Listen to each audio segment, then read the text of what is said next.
Si Charlotte Gainsbourg a réussi côté travail, elle est aussi heureuse à la ville avec Yvan Attal et leurs 3 beaux enfants, Ben, Alice et Joe.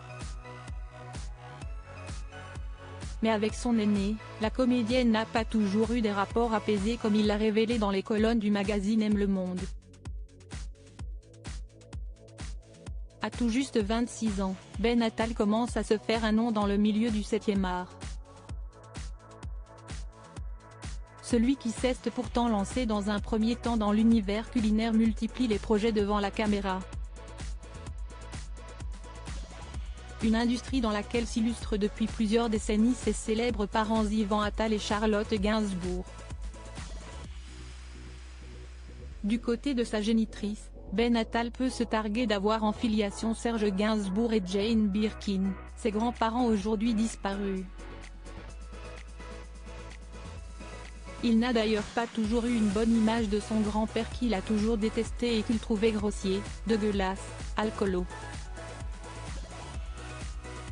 Ayant récemment eu l'honneur de donner la réplique à Fanny Ardant et d'autres grands noms du cinéma dans le film Roi de la piste de Thierry Cliffat, en salle le 13 mars prochain, Ben Attal s'est longuement entretenu avec nos confrères du magazine Aime le Monde. L'occasion pour lui d'évoquer avec transparence ses rapports avec son clan. Notamment ceux avec sa maman qu'il épaule à ce jour dans l'organisation du musée Maison Gainsbourg dédié à son illustre aïeul, rue de Verneuil à Paris, en tant que directeur adjoint. Des rapports pas si simples avec Charlotte Gainsbourg. Très souvent, Charlotte Gainsbourg et son aîné se voient au domicile familial.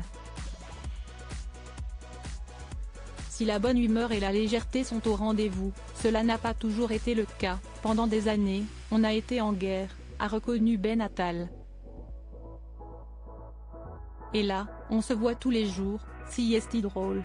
Avec humour, le mari de Jordan Crantel a aussi glissé, elle ne décroche même plus quand je l'appelle parce qu'elle sait que je vais lui parler boulot.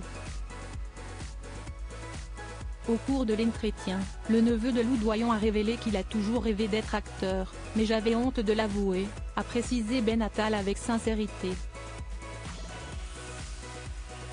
Lorsqu'il visionne un long métrage, ce moment à ses yeux est presque sacré. Rituel qu'il a appris à faire avec son entourage. J'ai grandi dans une famille où les règles sont tacites, a révélé l'acteur en vogue. Quand tu mates un film, tu ne vas pas pisser, tu ne vas pas chercher des clopes, tu ne regardes pas ton téléphone, tu te tais, tu commences et tu termines. Hors de question de briser cette règle d'or.